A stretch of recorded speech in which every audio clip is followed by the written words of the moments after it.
Oke, cepet aja. Selamat malam semuanya. Malam Pak. Jadi sebelum kita salam bareng ya, makasih sebelumnya udah datang, udah bantu tugas kita, tugas kewarganegaraan.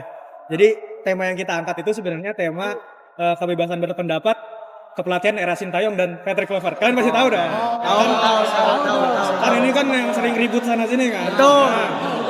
Nah, kalau kita lihat fenomena ini kan kita yang awalnya tuh kita pengen kita sama-sama kritik gitu, tapi akhirnya saling menghujat sama lain gitu. Ya. Sebenarnya menurut kalian kebebasan berpendapat itu apa sih?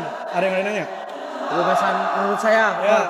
Kalau menurut saya kebebasan berpendapat tuh kayak setiap orang tuh bebas beropini, mengasih opini lalu dikumpulkan gitu Bang. Bukannya malah satu opini yang dikumpulkan, tapi banyak opini yang dikumpulkan menjadi satu. Oke, sebenarnya betul. Kita tuh kan sebenarnya ini negara demokrasi ya, kita bebas mau berpendapat gimana pun gitu. Cuma pada akhirnya kebebasan berpendapat yang disebutin tadi tuh hilang karena kita tuh saling menghujat gitu.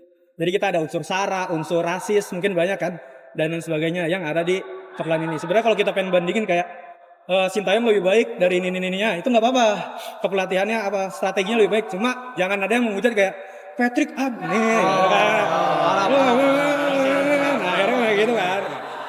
Out begini, nah itu yang jadi problem di sekarang nih era pelatihan. Apalagi sekarang udah ada pelatih baru lagi kan, baru resmi tuh pelatih dari timnas Inggris. Itu mungkin terkait kebebasan berpendapat. Itulah sebenarnya kebebasan berpendapat itu dijamin di negeri ini, tapi kebebasan berpendapat itu gak sepenuhnya bebas, tetap diatur gitu. Oh, apalagi kalau kita lihat di PSIS kan di federasi kan kita kan sebenarnya bebas mau berpendapat, mau minta masukan AB, cuma kan federasi kadang agak tutup mata, agak nggak dengerin. Dengan satu lagi nih bahasan yaitu buzzer. Nah itu federasi banget tuh buzzer tuh. Nah sekarang buzzer, siapa yang tahu apa sih buzzer sebelum kita masuk buzzer? Buzzer, kalau menurut saya Bang, buzzer tuh orang yang dibayar buat ngedukung sih. Buat ngedukung. Jadi buat kayak pro, kayak satu sisi itu, tapi dia dibayar. Betul. Itu yang sering-sering muncul di TikTok nih. Betul. Kalau kita lihat di TikTok atau di Instagram tuh banyak yang 10 komen tapi isinya tuh sama semua sebenarnya. Bayarannya muncul kalau kita pernah viral di X tuh bayarnya 500 per komen apa ya? 700 per komen. Nah itu kan 100 komen aja dapat 50.000, berapa puluh ribu kan.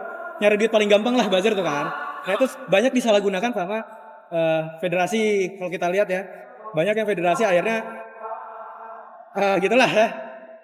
Kayak misalnya terakhir di SEA Games kemarin, akhirnya saya lempar-lemparan tanggung jawab tuh dari si A dan si B, akhirnya ngelempar buzzer dan lain sebagainya. Itu sebenarnya buzzer itu tugas fungsinya itu membersihkan nama baik ya. Sebenarnya nggak apa-apa, mau pakai buzzer tuh nggak apa-apa. Cuma akhirnya karena ada buzzer, kebebasan berpendapat kita ketutup, gitu kan. Jadi karena ada buzzer mendukung si A, si B, si C, si D, akhirnya ya udah kita mau Pak gini-gini Pak nggak kedengeran.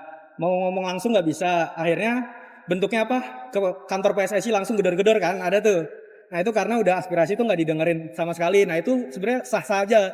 Kalau udah kondisi demokrasi di kita di timnas tuh begini kan, nggak ada yang dengerin, nggak ada yang apa. Jadi ya sah-sah aja kalau kita akhirnya ke tempatnya langsung, tetap nggak didengerin, digedor-gedor aja gini. Menuntut lah itu aja, menuntut.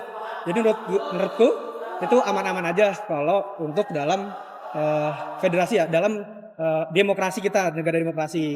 Itu tentang buzzer. Oh teman-teman ada yang nambahin tentang buzzer? Dia mau nanya?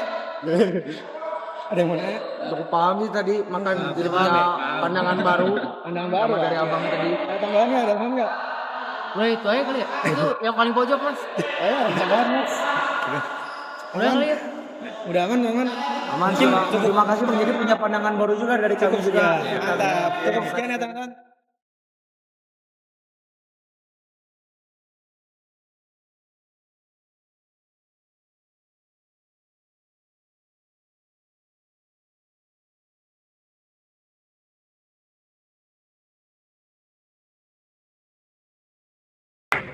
Oke, sebelumnya di sini kami akan mewawancarai kalian tentang seberapa penting kebebasan berpendapat di dinamika sepak bola kita.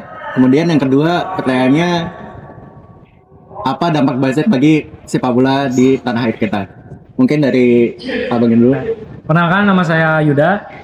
Nama saya Bondan. Nama saya Habib. Lalu bagaimana seberapa penting kebebasan berpendapat di dinamika sepak bola kita? Menurut saya ya bang ya, itu dia sangat penting karena kalau emang nggak ada kebebasan berpendapat itu kita bisa terpecah belah gitu bang antara dua kelompok. Nah terus habis itu bisa menimbulkan konflik juga sih kan, kalau emang dua kelompok berpecah belah kan itu bisa menimbulkan konflik. Nah, dengan adanya pendapat orang lain, kita itu lebih memiliki pandangan luas gitu tentang sepak bola. Untuk yang pertanyaan kedua tadi apa bang? Untuk yang kedua, apa dampak buzzer bagi sepak bola kita? Menurut saya sih ada dua dampak ya, ada yang baik, ada yang jahat juga. Kalau untuk yang baik ya ada beberapa yang emang buzzer dia, tapi secara komentarnya itu dia kadang bagus buat masukan gitu. Ya kalau untuk yang ada kalau buat ini contoh nih ada dua tim yang berlawan gitu, tim kalah ya dia serang pakai buzzer buat jelekin tim ini gitu bang. Oke. Jelekin satu pihak gitu. Oke, cukup untuk wawancara tugas besar kali ini. Terima kasih untuk semuanya. Ya, Terima kasih bang. ya.